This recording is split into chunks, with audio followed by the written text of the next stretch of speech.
जैसा कि last episode में हमने देखा कि टैन शांग हॉस्टल 7 का बिग बॉस बन गया था, लेकिन तभी वहाँ एक लड़की और आती है और परंपरा के अनुसार अब टैन शांग उससे लड़ने लगता है। उस लड़की की स्पिरिट सोल रैबिट की है और वो लड़की बहुत ज्यादा शक्तिशाली है। उन दोनों की फाइट में दोनों एक दूसरे पर भारी पड़ते हैं और फिर लास्ट में लड़की टैन शांग को हरा देती है और अब हॉस्टल 7 का बिग बॉस उस लड़की को बना दिया जाता है। इस लड़की का नाम जीवू है। यहाँ पर कोएड हॉस्टल है क्योंकि यहाँ सब सिर्फ बच्चे हैं, इसलिए गर्ल्स और बॉयज अलग अलग हॉस्टल में नहीं रहते। अब सब फिर एक दूसरे की सोल पावर पूछते हैं और जब टैन शांग उन्हें अपनी सोल पावर फुल बताता है तो सब बच्चे बहुत चौंक जाते हैं। अब वहाँ फिर टीचर आते हैं और टैन शांग को उसका ब्लैंकेट देते हैं। असल में हॉस्टल 7 के अंदर रहने वाले सभी बच्चे वर्किंग स्टूडेंट्स थे, यानी वो यहाँ रहकर पार्ट टाइम जॉब भी करते थे ताकि वो अपनी फीस भर सके। अब फिर टीचर टैन शांग और जीवू को उनके काम बता के वहाँ से चले जाते हैं। अब टीचर उसे सिर्फ एक ब्लैंकेट देकर गया था और जीवू के पास कोई ब्लैंकेट था ही नहीं, इसलिए वो टैन शांग से अपने और उसके दोनों के बेड्स को मिलाकर एक करने को कहती है ताकि वो दोनों एक ही बेड पर सो सके। अब सब बच्चे बहुत चौंक जाते हैं और टैन शांग से जलने लगते हैं। टैन शांग भी घबराते हुए उससे कहता है कि भला एक लड़का लड़की एक साथ एक बेड पर कैसे सो सकते हैं, जिस पर जीवो कहती है कि जब मुझे लड़की होकर कोई दिक्कत नहीं तो तुम्हें लड़के होकर क्या परेशानी है। अब फिर वो बेड्स को अटैच करता है और दोनों सो जाते हैं। अब अगले दिन वो सभी बच्चे मेस के अंदर खाना खाने जाते हैं और जीवू को ऊपर फ्लोर पर खाना खाने का मन था, लेकिन वहाँ उसे ये पता चलता है कि ऊपर वाला फ्लोर अमीरों के लिए है और गरीबों के लिए ऊपर जाना मना है। अब ये सुनकर सभी को बहुत बुरा लगता है क्योंकि ऊपर बैठे अमीर लोग उन्हें चिढ़ा भी रहे होते हैं। हॉस्टल 7 के सभी बच्चे अब नीचे के फ्लोर पर ही खाना खाने के लिए बैठने लगते हैं, लेकिन तभी वहाँ ग्रैंड मास्टर आते हैं। ग्रैंड मास्टर वही है जिसे टैन शांग ने अपना टीचर बनाया था।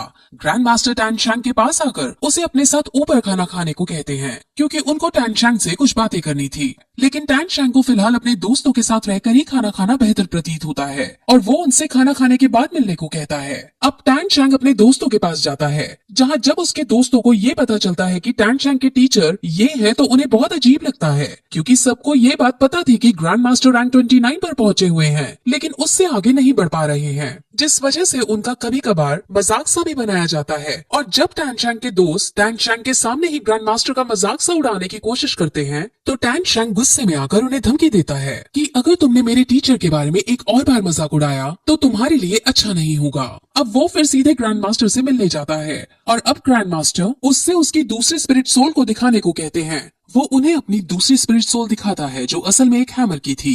ग्रैंड मास्टर ये देखकर बहुत इम्प्रेस होते हैं और जब उन्हें ये पता चलता है कि उसके पापा एक लोहार हैं, तो उन्हें थोड़ा अजीब लगता है कि आखिर लोहार के बेटे के पास इतना टैलेंट कैसे, लेकिन वो इसको एक अच्छा मैच ही कहते हैं क्योंकि लोहार के पास हथौड़े की स्पिरिट सोल से अच्छा कॉम्बिनेशन नहीं हो सकता था। अब वो फिर टैन शांग को हैमर वाली स्पिरिट सोल में स्पिरिट रिंग को ऐड करने की मना करते हैं और जैसे ही वो ग्रैंड मास्टर से ये बात सुनता है तो वो बहुत चौंक जाता है क्योंकि उसके पापा ने भी उसे मना किया था कि उसे कभी भी हैमर स्पिरिट सोल में स्पिरिट रिंग ऐड नहीं करनी। अब वो इसका रीजन ग्रैंड मास्टर से पूछता है, जिस पर ग्रैंड मास्टर उसे सिर्फ इतना कहते हैं कि सही समय आने पर तुम्हें अपने आप पता चल जाएगा। अब ग्रैंड मास्टर टैन शांग को अपने अंडर में रखकर उसकी ट्रेनिंग को करवाना चाहते थे और उसके स्पिरिट मास्टर बनना चाहते थे, लेकिन स्पिरिट मास्टर बनने के लिए उसे अपनी रैंक बढ़ानी होगी। अभी उसकी रैंक 10 है और रैंक 11 पर पहुंचने के लिए उसे स्पिरिट रिंग की जरूरत होगी और स्पिरिट रिंग उसे सिर्फ 20 को मारकर ही मिल सकती है, जिस वजह से वो अब एक खास तरह के जंगल में जाने का डिसाइड करते हैं ताकि उस खास तरह के जंगल में जाकर उन्हें शिकार करने के लिए 20 मिल सके।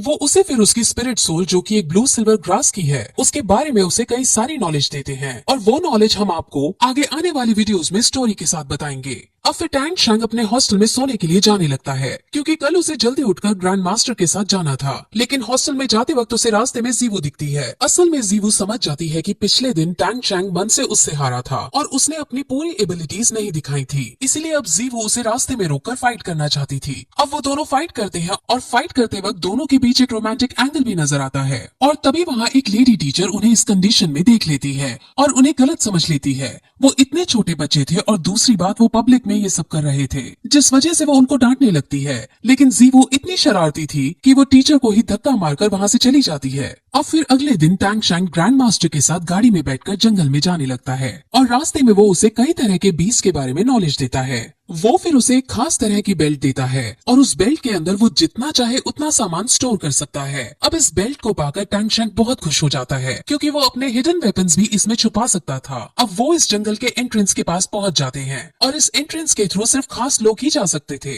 और ग्रैंड मास्टर का रुतबा तो पूरे शहर के अंदर था, जिस वजह से ग्रैंड मास्टर और टैंग शैंक को जंगल के अंदर जाने की परमिशन दे दी जाती है। अब वो दोनों जंगल के अंदर जाते हैं। जंगल के अंदर कई खतरनाक बीस्ट मौजूद थे और उन बीस्ट से इन दोनों को भी खतरा हो सकता था, इसलिए ये दोनों अब कदम फूंक फूंक कर आगे बढ़ते हैं। अब फिर ग्रैंड मास्टर उसे अपनी स्पिरिट सोल दिखाता है जो कि असल में एक बीस्ट टाइप की स्पिरिट सोल है। उनकी स्पिरिट सोल बहुत ज्यादा खास और एक तरह की वेरिएंट थी, लेकिन अब टैंग शैंक को थोड़ा सा अजीब लगता है क्योंकि उनकी स्पिरिट सोल तो इतनी अच्छी है फिर भी उनकी रैंक आगे क्यों नहीं बढ़ रही। जिस पर अब ग्रैंड मास्टर उसे सच्चाई बताता है कि उसकी ये स्पिरिट सोल जब ही अवेकन हो गई थी जब उसकी रैंक हाफ थी और इस वजह से अब वो कितना भी हार्ड ट्रेन कर ले वो कभी भी अपनी रैंक को आगे नहीं बढ़ा पाएगा और इसीलिए ही ग्रैंड मास्टर ने अब रैंक बढ़ाने को छोड़ रैंक्स के बारे में पढ़ना शुरू कर दिया था और अब बहुत सारी नॉलेज इकट्ठा कर ली थी। अब फिर उसे अपनी 20 स्पिरिट सोल के बारे में बताता है कि ये एक बार में 3 अटैक कर सकता है और ये बहुत शक्तिशाली भी है। वहाँ से वो लोग फिर आगे बढ़ते हैं और उन्हें एक बीस्ट नजर आता है,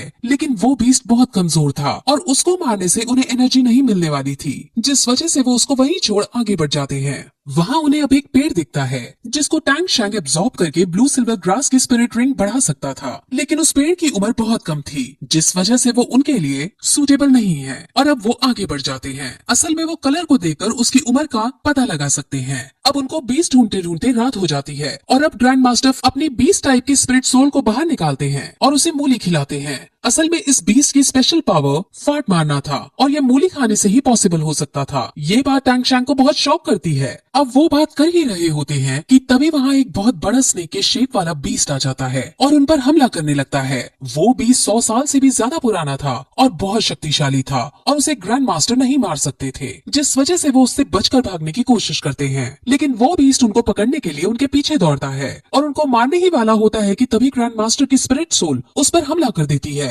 लेकिन वो बीस्ट उससे भी बच जाता है। ग्रैंड मास्टर और टैंग शैंक अपने अपने तरीकों से उसे हराने की कोशिश करते हैं, लेकिन दोनों में से कोई उसको नहीं हरा पाता। इसीलिए अब टैंग शैंक एक आइडिया सोचता है। टैंग शैंक अपने ग्रैंड मास्टर का साथ छोड़ चुपके से उससे लड़ने जाता है और अपने हिडन वेपन से उसके मुंह पर वार कर देता है, जिस वजह से वो बीस्ट वहीं तड़प तड़प कर जमीन पर गिर जाता है। अब फिर ग्रैंड मास्टर भी उसको देख लेते हैं और टैंग शैंक को डर लगता है कि कहीं इन्होंने मुझे देख तो नहीं लिया। वो सबसे अपने हिडन वेपन्स को छुपाना चाहता था। अब ग्रैंड मास्टर उसके पास आते हैं और उनको खुशामदी से उसका हिडन वेपन नहीं दिखता और ग्रैंड मास्टर को यही लगता है कि टैंग शैंक का चाकू तुक्के से इसके मुंह पर जा लगा है और ये बीस्ट तुक्के से मर गया है। अब ग्रैंड मास्टर बहुत खुश होते हैं क्योंकि अब इस बीस्ट की एनर्जी खींचकर वो टैंग शैंक को स्पिरिट रिंग दिला सकते हैं। अब ग्रैंड मास्टर की ये बात सुनकर कि उसको इस बीस्ट में से एनर्जी खींचनी है, वो डर जाता है क्योंकि उसे ये लग रहा था कि स्नेक की एनर्जी से उसकी स्पिरिट सोल जो कि ब्लू सिल्वर ग्रास है वो तबाह हो जाएगी। लेकिन ग्रैंड मास्टर उसे समझाते हैं कि ऐसा कुछ नहीं होगा,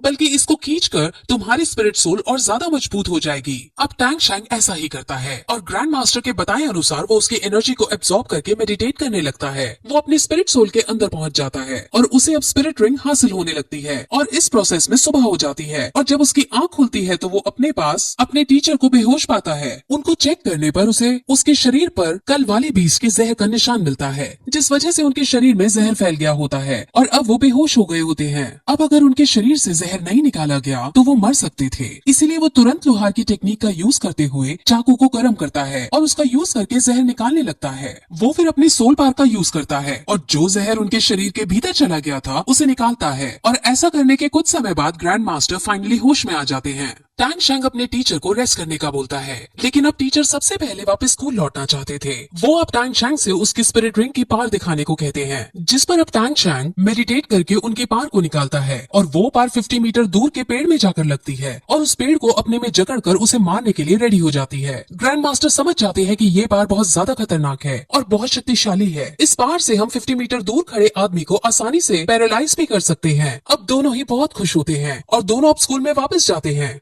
जहाँ टैंग शैंग बीमार ग्रैंड मास्टर को बेड पर लेटाता है और ग्रैंड मास्टर उसको शेल्फ में से एक बुक निकालने को कहते हैं। वो कहते हैं कि मैंने इस बुक के अंदर अपनी कई सारी रिसर्च लिखी है और इनसे तुम्हें बहुत हेल्प होगी। वो फिर उसे शहर के स्पिरिट हॉल में जाने को कहते हैं, क्योंकि वहाँ जाकर वो खुद के लिए अपने टैलेंट के बेसिस पर एक मंथली स्टाइपेंड बुक कर सकता था और ऐसा करने के बाद उसे यहाँ वर्किंग स्टूडेंट के रूप में काम नहीं करना पड़ेगा। वो अपने ग्रैंड मास्टर की बात मान जाता है और अब उनके कहने अनुसार वहाँ जाने लगता है। वहीं दूसरी तरफ हम हॉस्टल 7 के बच्चों और अमीरों के बच्चों को एक ग्राउंड में देखते हैं जो एक दूसरे से लड़ रहे थे। असल में उनमें लड़ाई हो गई थी और उनके बीच ये डिसाइड होता है कि वो एक एक करके अपने ग्राउंड से एक मेंबर भेजेंगे और जो ग्रुप हारेगा वो कमजोर साबित होगा और उसे दूसरे ग्रुप को बॉस बोलना होगा। हॉस्टल 7 की लीडर जीवू बनी थी और जीवू अपने ग्रुप से एक लड़के को लड़ने के लिए भेजती है। इस लड़के की स्पिरिट सोल लायन की थी और वो अब अमीरों के ग्रुप से जो बच्चा आया था उससे लड़ने लगता है। उनकी लड़ाई बहुत आइकॉनिक लेवल की चलती है, जिस वजह से हॉस्टल 7 का ग्रुप हारने लगता है और जीवू को बहुत बुरा लगता है। अमीरों के बच्चे जीवू को खरगोश कहकर भी चिढ़ाने लगते हैं और तभी वहाँ टैंग शैंग आ पहुँचता है। टैंग शैंग को देखकर जीवू बहुत खुश हो जाती है और वो उसको अमीरों की सारी करतूतें बता देती है। अब टैंग शैंग सब समझ जाता है और वो चुपके से कुछ पेबल्स इस वे में फेंकता है कि अमीर बच्चा लड़खड़ा जाता है और हॉस्टल 7 के बच्चे को मौका मिल जाता है और वो तुरंत अमीर बच्चे पर अटैक करके उसे हरा देता है। अब अमीर बच्चों के ग्रुप को गुस्सा आ जाता है और उनके ग्रुप से सबसे ताकतवर बच्चा लड़ने आ जाता है और उसका सामना टैंग शैंग करता है।